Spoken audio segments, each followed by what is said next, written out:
in that.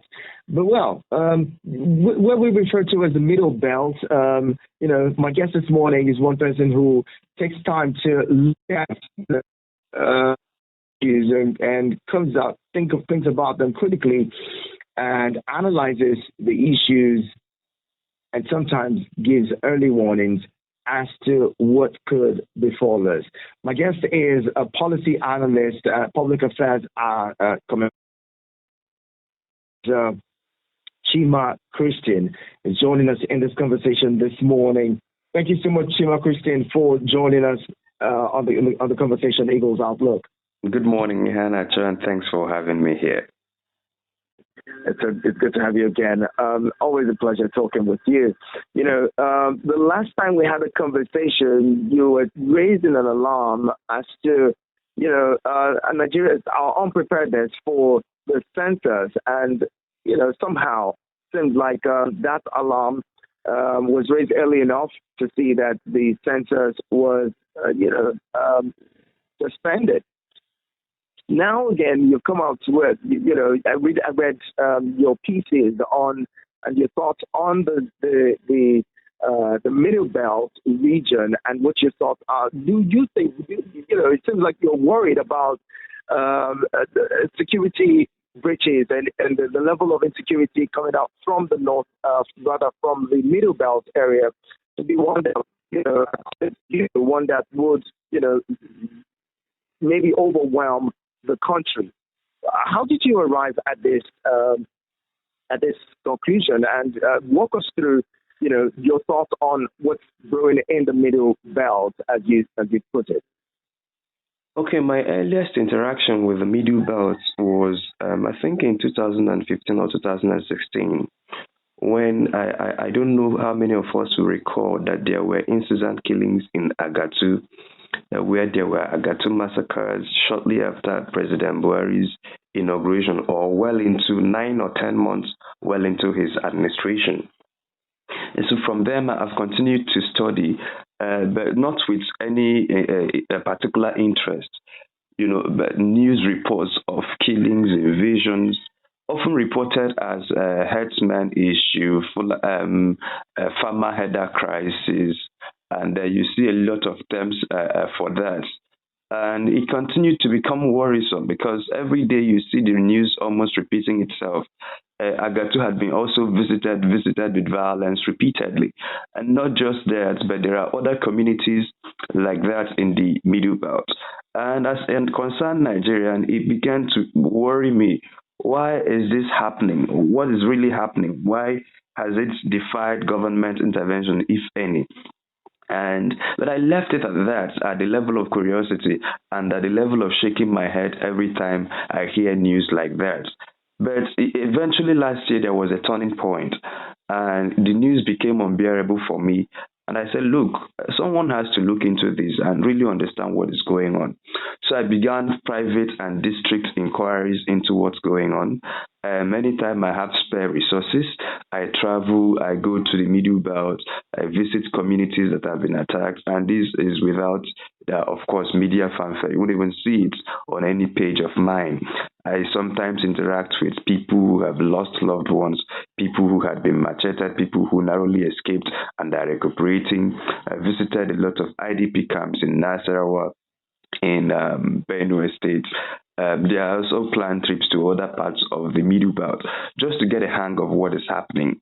And this also fits into the work we did around the census, because as you may know, it was supposed to be a housing and population census. And when we saw what was going on in the Middle Belt, we knew that region stood the greatest risk of being harmed by the upcoming census, because, as you would know, what is being reported as insecurity in the region is not at all insecurity. Right? There may be manifestations or pockets of insecurity in the Middle Belt, but the grand scheme is not insecurity. And that's why I encourage Nigerian media to please get off its lethargy and begin to question things. I don't like the narrative of once one media house reports an issue and then others run around and copying and often reporting that issue without taking the time to investigate it. Let me paint a picture of what I've seen in the Middle Belt thus far. You see armed groups. Let's assume that we don't know who they are. And they come to a particular community and they attack for 3 or 4 times, many times with forewarnings that they're going to attack. And once the attack becomes consistent, that particular village moves uptown. People in that village or community who have relatives elsewhere move to find shelter and safety in their safety. Those who don't have move uptown. Those who don't have move into what you call IDP camps. And many of these IDP camps did not start as a result of government intervention. These are places where people usually gather to shelter themselves. And then oftentimes you see now the government or maybe NGOs coming in to provide some form of succor to them. So when people move into IDP camps, you would expect that the villages will remain empty. But that's not what happens. Now, other people from other tribes, usually from the tribe of the attackers, come in and set up their farm tents and their ruga in those villages. And it is permanent occupation. And so when the villagers try to go back, you see that they are attacked and killed. But so if the attackers have a knowledge to move out a community, are moving other people in the community. And so if you go to places like Plateau, you would see that there's document of about 102 communities that have been permanently occupied by people who hitherto were not occupiers of those communities in the last 20-25 years. You see same in Nasarawa State, you see same in Benue State, you see same in Kaduna, especially the southern side of Kaduna. Why do we then keep calling this thing farmer header crisis? And so I think that we should start by naming it what it is. It's no longer farmer header crisis. I think what is happening is that it's a brutal civilization war. For instance, let's go back to the nation-state Nigeria. I am coming from the town of Nnewi in Anambra State. And my town is known as an industrial cluster. But if you go through the history of the town, you will know that the town was not as big as it is today. What happened was that you had the era of generals, of warfarers, people who had a lot of, warriors and all of those things that happened before the nation state came in. So if you had more warriors and more soldiers, what you could do is that you could mobilize and attack members of other communities. And as much as you are able to drive them out, you take their land. And so if you wanted land, farmland or things, you now try to attack a community, move the people there, and then take their land forcefully and occupy it and name it your territory. So this thing began to happen, not just in Nnewi, but in many parts of Nigeria before there was a nation state. And once there is a nation state and there is a land use act, all properties now belong to the state government. If you wanted to acquire land, there is a protocol to acquiring land. You buy land, you lease it, or you liaise with the owner, but you don't go around killing people and taking over their properties. But what is happening in the Middlebelt today is there are people sponsored by I don't know who, and sometimes it feels as if they have the active connivance of people in constituted authority who go around killing people, displacing them in communities, and permanently taking over their lands. So instead of calling it what it is a conquest. It is a conquest going on, and people are reporting it as farmer header crisis. It's not as if there is a whistle blown or your farmers and headers come and fight. No, it's that people who are original landowners are killed repeatedly until they feel unsafe in their land, move up, and then other people move into that place. And then if you had allowed the census to happen, what would have happened is that the census enumerators will go into those villages and enumerate the houses and the people they see in those villages and count and officially gazette them as the people we saw in these villages, which means that the people who were original landowners are now permanently confined to IDP camps without any hope of going back, whereas their communities have been captured, sometimes renamed by invaders. So this is what is going on, and I'm seeing it, and I'm beginning to sense that as of today, what you have is that people are being attacked, and people are looking up to the nation states to protect them. And as of today, the nation state has failed woefully in offering original landowners that protection they need. The Nigerian state is unable to stamp its authority to say, look, we are now in a modern civilization. These things happened before Nigeria came into existence, but now that we are in modern civilization, these are the rules.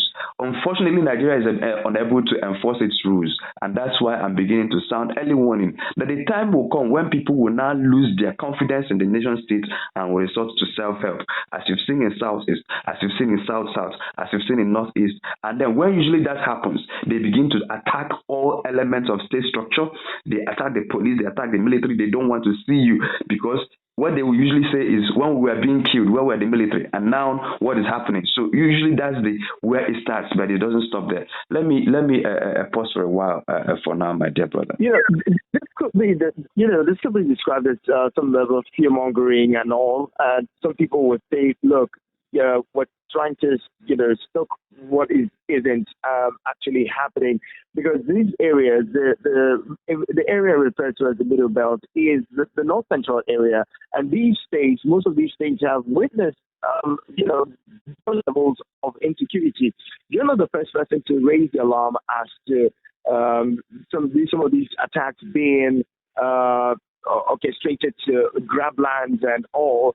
The Southern Katina people have raised this alarm over time. They've been screaming and saying, some of them are saying, look, there seems to be a deliberate plot to or some level of ethnic cleansing around the region. But the security operatives will say that's not the case. These are the case of attacks and reprisals, where people are attacked and then they go back and regroup and come back to attack those communities.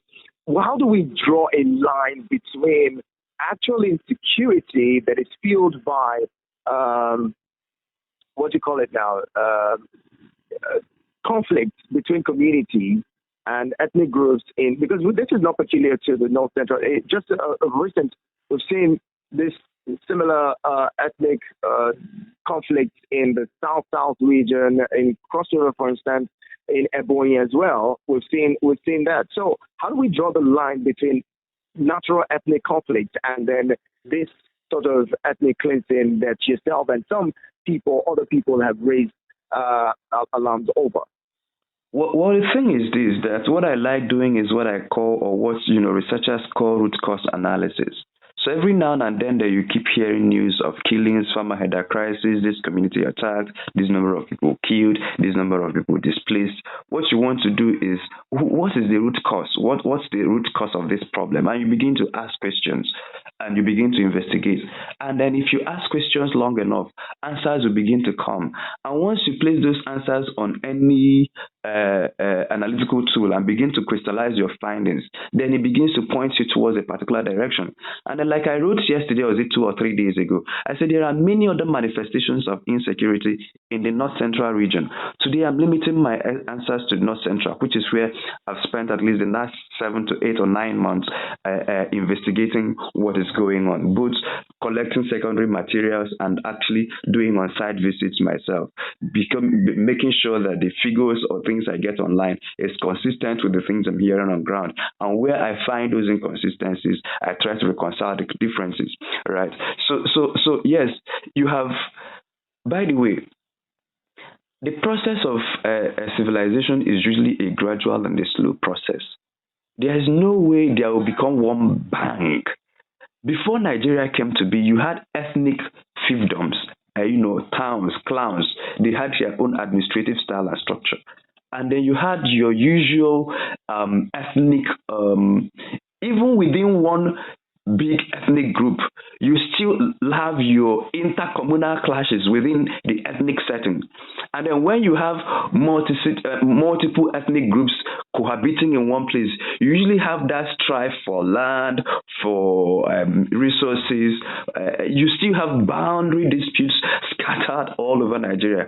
And then you have the boundary commission unable to manage the many. So if you go into boundary disputes and intercommunal clashes, there are evidences to point that there are things happening, and some of these things were prehistoric. Some of these things dated back to years ago, where this particular community is laying claim to this particular land, and then this particular community is laying claim. And so in that era of claims and counterclaims, you still have what you call episodic violence. So anytime a generation comes up, they will try to fight to reclaim a land their great-grandfathers told them belonged to them. So you still have scattered all over the country, and I don't want Nigerians to muddle things up. That is distinct from what I'm describing. And so while that is still happening in some parts of the Middlebelt, what I'm reporting on this morning is distinct from what I've just described to you. So you have, even in the Middlebelt, there are episodic tribal conflict between this tribe, the other tribe, and those rivalries are bound to be there until we grow to accept Nigeria as a state. So So you find that it is as we journey into statehood that those identities begin to find or coalesce into the greater national identity. As at today, those competitions and those tribes are still open and it's still active, and it forms some part of the insecurity and conflict that we see. Move away from that and come back to the issue so that we don't mix things up. As at today, I might not necessarily call it a genocide. I don't know if it qualifies to be called ethnic cleansing, because it's not as if there is a particular ethnic group that is being targeted. But what you see is that when people target a land or a community, they move in there, attack there, and usually the attackers don't stay. Right? It seems that there is a militant wing that attacks, move into other places to attack, but usually when they go, other people come to settle, and there is peace, quote unquote. But when the original community owners say, okay, maybe there is now peace, let's go back, the attacks will resume. So then that shows you that there is somehow a connection between the attackers and the settlers. That it seems that the settlers, have vital connection to the attackers to warn them that, the owners of the community are coming back to take their community. Let me give you an instance, for instance. Go to a Moon Council ward in Kwande, local government area of Benue State, as we speak, and find the people who are living there. Just Moon Council ward. We can give you names of places. If you can go and investigate and find people who are living there. Are they original owners of the land? These people living there today, 2-3 years ago, were they living there? And how did they acquire this land now? Did they buy it? What is the deed of assignment? And the people who used to own the land, if they sold the land, what did they do with the money? Or how come the people who were owners of the land are now languishing in IDP camps? Some of them are even in IDP camps as far away as Cameroon. In fact, there are active IDP camps in Cameroon where Nigerians in their hundreds of thousands from the Middlebelt are there. So you still have people flushed out from the operations of Boko Haram, but you also see people who are flushed out from the activities of people I'm just describing to you, living almost near permanently in IDP camps without hope of returning to their communities, because some of their communities are being renamed and captured and occupied.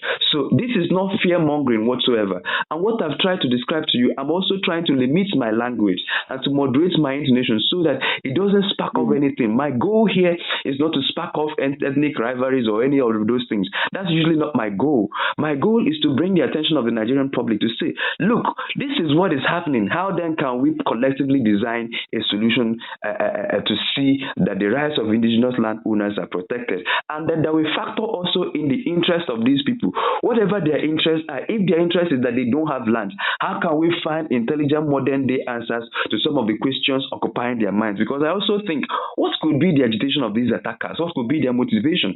And so you have to think both ways. So how can we find intelligent satisfactions to some of the deepest questions that they ask? Those are some of the ideas that I have, not necessarily blackmailing any particular ethnic group and glamorizing the other. Now let's talk about the issues of solid mineral mining in some parts of some of these states that you've mentioned. People have termed this whole attacks to be attacks deliberately fashioned to chase residents and inhabitants of this where natural resources are found, so that they can mine them with ease and no one questioning what they do. This is how they will play a role in the violent attacks that we've seen in recent times. Yes, it does have a role to play, because if you study insecurity in the whole of the country, or even in the Middlebelt now, if you say, let me start out studying insecurity in the Middlebelt, it will take you years and then you won't find one answer to the several manifestations of insecurity. So you will find, okay, for this particular insecurity, this is the cause. For this particular manifestation, this is the cause. For this particular manifestation, this is the cause. If you go on investigating solid mineral mining in Nigeria, what you see will boggle you. It's mind-boggling what is happening there. And it's usually with active support of people who are usually in places of authority. But that's outside the scope of the inquiry that I'm presently on. But let me comment on that in passing.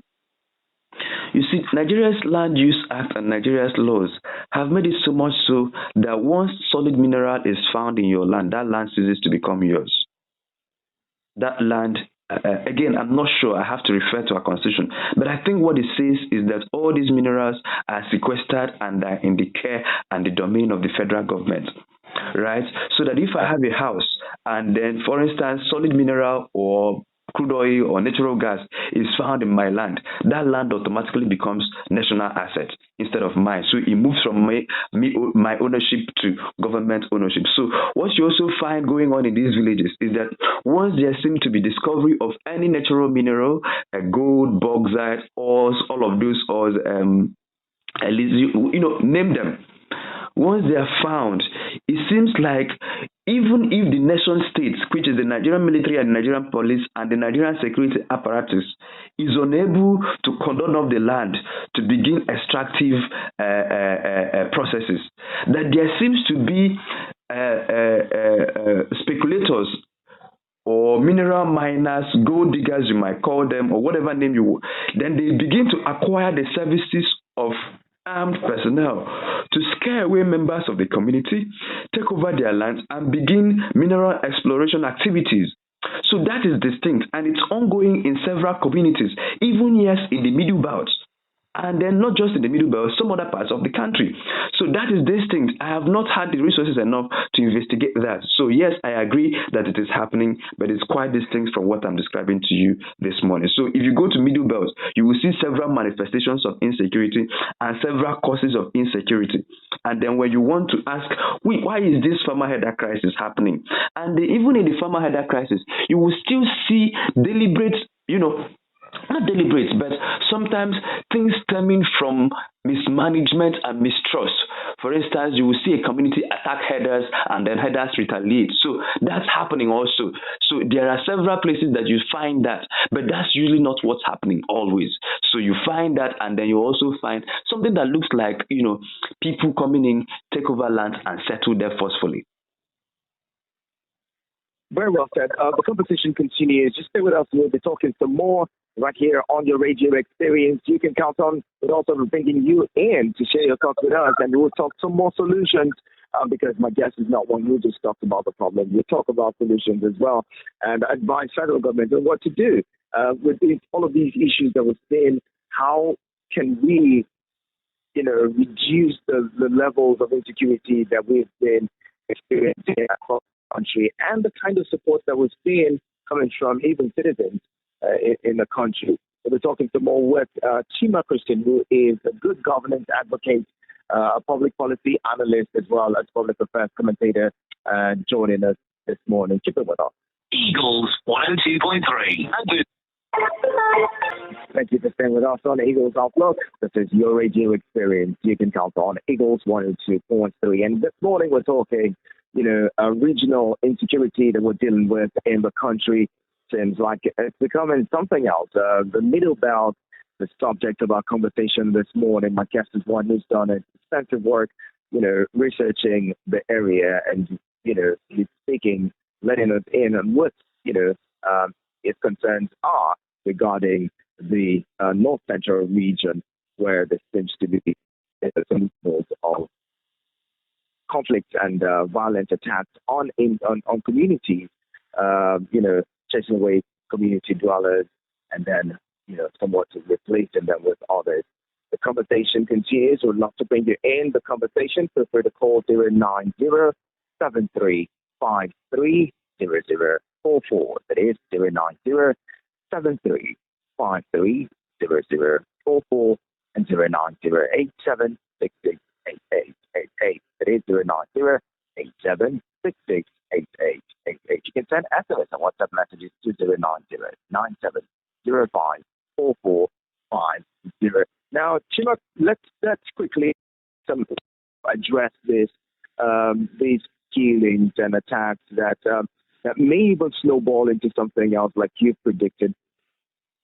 What can be done? What can the federal, state government, and even individuals, Nigerian citizens, do to avert whatever volcanic eruption you may have predicted in these regions as we've seen them?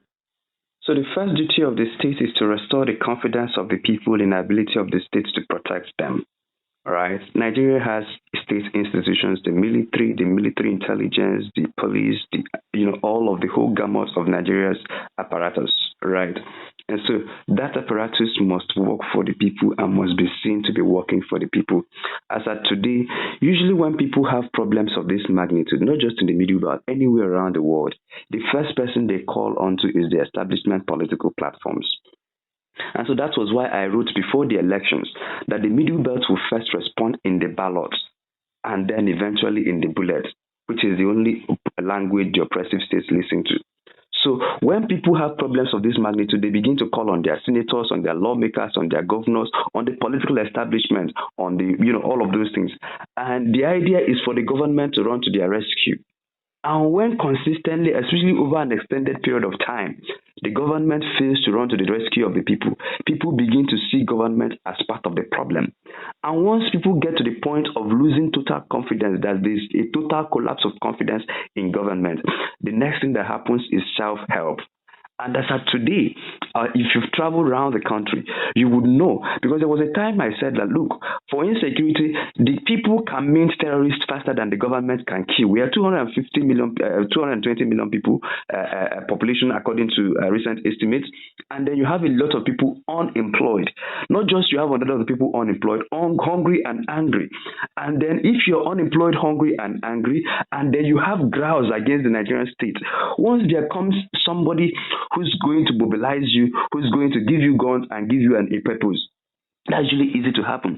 And I did say in one of the articles I wrote, but I've not had the liver to publish it. I said that I've been to the mango tree, under the mango tree, where Nigeria turns its citizens into terrorists. Because I visit people, and there was this particular mango tree that was striking to me. You had about 10 or 11 able-bodied men. They are just playing what? Playing games. And if you see the way they were playing what, you will know that the what they were playing is a constellation of and hurt. If you talk to them, some of them lost their wives and all their kids in attacks. They have no access to their farmlands, nothing doing. People have kept them in IDP camps for 7 years, promising them rehabilitation. Nothing has happened, and they've been there for more than 7 years, waiting for the government to intervene. And so in that atmosphere of injustice, this person feels so powerless. And all you need is for someone to give them a political motivation and tools to take up to arms. And usually, so you have a fodder of people. In fact, they are terrorists in the waiting, only waiting to be activated. And you have a lot of them in Nigeria, not just in the Middle Belt. And so what I'm saying is that people, I don't think, what I'm telling you now, I don't think the people of the Middle Belt will wait more than one electoral cycle. One electoral cycle, and you will see what I'm telling you. That as at today, what you keep hearing from the Middle Belt is farmer header crisis. Right? Keep listening. Very soon, if Nigerians don't intervene, what you keep hearing now is that those ethnic groups will band themselves together and break the hands of the Nigerian state and will attempt to break the hands of their oppressors. So you see now, in the East, you still have things like unknown gunmen or ESN, who originally started off thinking, we are going to fight the oppressive Nigerian state, we're going to fight for the people. But usually, even if they set out to fight the Nigerian state or fight for their people, it doesn't last for more than 3 months. It derails. It has happened in the Northeast. It has happened in the South. It has happened in the Southeast.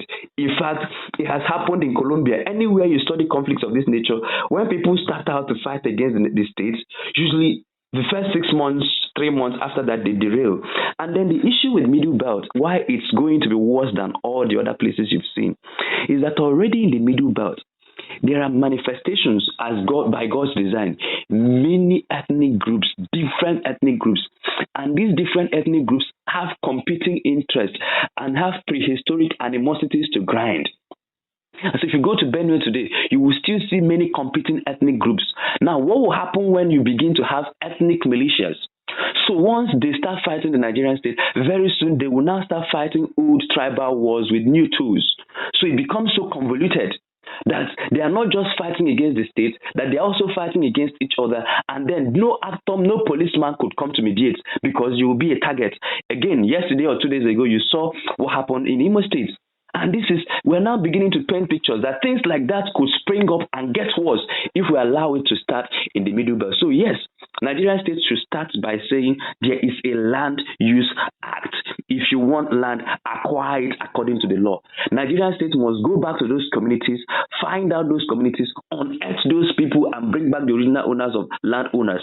So justice before any other thing. And then the Nigerian state should find the merit, the backbone to stamp its authority. Who are these people attacking these people? Do they move by air? Why is this all convoluted? Even if they have support within the government, can the government find out those people that offer them that support and take them out? And so if you don't solve the problem and show Middlebelters that you can solve the problem, Middlebelters will attempt to solve the problem by themselves. And usually we've seen that once people start to attempt to solve problems of that nature by themselves, it usually gets bad very quickly. It's a good place to bring in the callers now. Let's get your thoughts in 09073530044. 09087668888. Apologies to those of you who called in earlier. I couldn't take it because my guest was trying to make a very solid point, very interesting point. 09073530044. 09087668888. Hello, good morning. My dear brother, this is Alam. I agree that in fact we have said before. I don't like myself.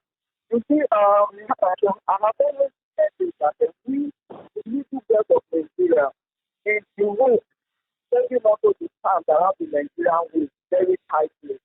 And then when that road, the nakedness of Nigeria will be exposed, and nobody wants to do that. The little bit of Nigeria is nations inside nations.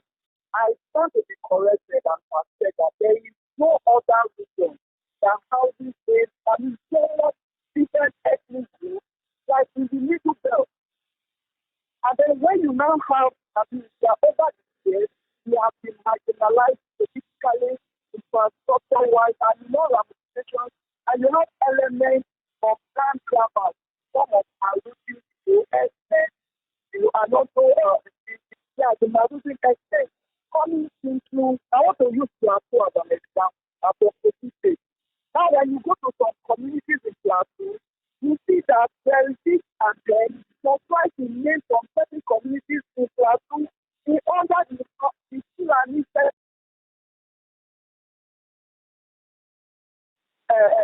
inhabitants.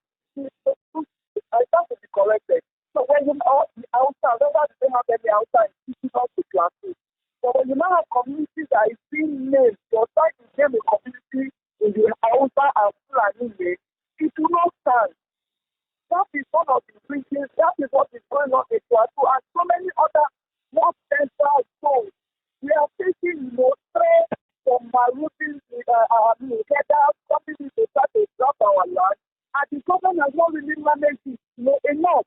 We will now sit and put our hands and watch foreigners coming to claim our land. Our ancestors will not forgive us. But if the government is scared, but if the government goes at the local, state, and federal level, the politicians are scared, to respect, to know that our ancestral home is our ancestral home, and for no reason we do not speak for anyone. Thank you very much, Alamin. To have this back and forth, and it's very. Thank you, Alamin. Let's begin another caller before we get back to my guest. I might have lost that one. Call 09073530044 and 09087668888. Perhaps we need to begin to have more honest conversations around these issues. Nigeria houses one of the largest diversities in the world. The diversity and identity, existence of Nigerians. People love their identity. People want to protect their identity. It goes beyond religion. It goes, ethnic identity is one thing that people want to protect at all costs. And if we do not begin to have very, very honest conversations around this to protect the identity and community, the people come from, we're probably going to have a problem. Good morning, Salati. Good morning, Mr. Henry. Good morning to you. Thank you very much. I want to appreciate our guests. Our guests have, in fact, spoken well. I want to concur with the last caller. I mean, sometimes me and him we disagree, but this time around I'm in agreement with him. You see what is happening, most especially like that in Plateau and other places, and some in Middlebelt. You see some people coming in order to take over their land. These people have been, something happened in Iliri local government. So they wanted to change the name of that particular village to a law. Then the people came up and disagree. They think this is our ancestral land, this is our tribal land, this is the name given to these people, to this community. Why would you go for somewhere and try to take over that place and name it after you? And which the people resisted. And it's done. So it's done. In the aspect of this insecurity, you can't just somewhere in Oyo and claim that it's the name after my name that I'm the originator of this place. It can't work. So until all these things are checkmated, and our leaders and our Myanmar, our ulama, and our all these things, they must take their hands together in order to cause this insecurity, because it's so alarming. I'm telling you, in the Middlebelt, they have succeeded in doing that in the part of Kaduna, in other parts of Kaduna. They have taken over all those places. Let me Avert the way they want, and now you plan them for coming to that place. You have to pay to the bank in order to have it until all these things is done. Right. I remember that video that you just played. So we got it sorted. Thank you. Thank you very much. Let's come back to you. It's a Christian. So this conversation has also brought up some other issues. For instance, a situation where a governor of a state decides to change or convert a chiefdom into an emirate, or an emirate into a chiefdom. This is a community that has existed for hundreds of years, as with its own ethnic structure and leadership structure and all. And then the governor comes in and says, "Oh, we're going to change this. We want to change this," and that acts up a lot of violence. What do you say to that? Well, that's the point. Because your station is regulated by NBC code, and because I've been a broadcaster myself, because I've tried to respect all the laws governing broadcast, and that's why there are things I can say on your platform, and that's also why there are things, even when I want to say them on your platform, I have to bite my tongue, right? But usually things regarding this nature cannot be sustained except they have active support of people in government. You see, in some places, they have successfully taken over the lands for years. Now they are in the process of renaming the land. And renaming the land or communities sometimes has to be officially gazetted. And so these people have gone through the violent stage. They are now in the process of consolidating a land that they have acquired by conquest. But in some places, there are active conquests going on. So, and then when you talk about people in government, yes, they have people in government who seemingly have the same ideology or philosophy or attitude to life as the same people who attack these communities. And so that's why you saw, without mentioning names, but Nigerians know who we are talking about, that without mentioning names, you see there are people who were in government, and some of them are in government presently, who are providing active something. You can't find it you can't say this is the concrete evidence, but when they act and speak, you also see that they act and speak in a manner that suggests to you that, look, it may appear as if the people in the bush and the people in government houses are one and the same people. Let me just leave it at that. Well said. Let's bring in. I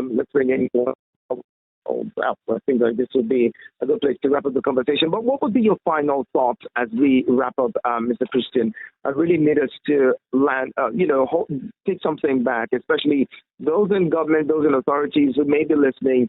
What message would you be sending to those people this morning? What would you want to say to them? Usually, because of the kind of access God has given us, I don't like advising government in the open. Once I start talking in the open, I'm talking to the everyday Nigerian, right? What can I tell Nigerians? First, Nigerians should know what is happening, because once you move away from the Middlebelt, all other parts of Nigeria, people are oblivious of what is happening. People just see it as farmer header crisis. And first, so let us start realizing that this is not a farmer header crisis, that this is a warfare of civilizational proportions. So let's first acknowledge it as such, and let the media begin to educate people. Once Nigerians know what is happening, maybe it will agitate our hearts and mind to begin to demand the kind of solutions we want to see. There will be some legal aspect of the solution, There will be some executive aspect of the solution, and those are left for people in authority to do. But for Nigerians, what can we do? And the media especially, let the media begin to report things as they are. Let the media begin. So once the media begins to report, Nigerians will follow the media to understand what is happening. And once we come into the full realization of what is happening, then Nigerians may begin to demand for credible. Because as of today, what you have are pockets of voices in those attacked communities crying out. But if Nigerians, all of us, know what is happening, maybe people from the Middlebelt, people from the southwest, people from the southeast, people from the south, and indeed people from all parts of Nigeria and beyond will begin now to demand answers from the government. Maybe if all of us start pressuring the government, they may be pressured into acting before the people start taking the law into their own hands. And once that starts happening, you will see evidences of it, like some of the things you keep reporting from the southeast will begin to happen in the Middlebelt. Just that now, because of the many presence of many ethnic groups there, they will be multifaceted and the conflict will be hydra-headed. And that's not what we want to see. And what we're saying is that we have less than 6 years to intervene in the Middlebelt before the region goes up in flames completely. So, but that never happened. A big thank you to Chima Christian, public policy analyst, public affairs commentator, and even at some point a journalist himself. Thank you so much for talking with us this morning. We hope that Nigeria and Nigerians will begin to heed some of these warnings and begin to take proactive measures to avert all of this. And like you mentioned, the media reporting things as they are. You also went ahead to say, look, there's some regulations that stop the media from doing the things that they want to do sometimes. We hope that we all begin to understand the value of honest conversations, and then we begin to take honest steps to address our problems. Again, thank you so much, Chima, for staying. Thank you so much for having me.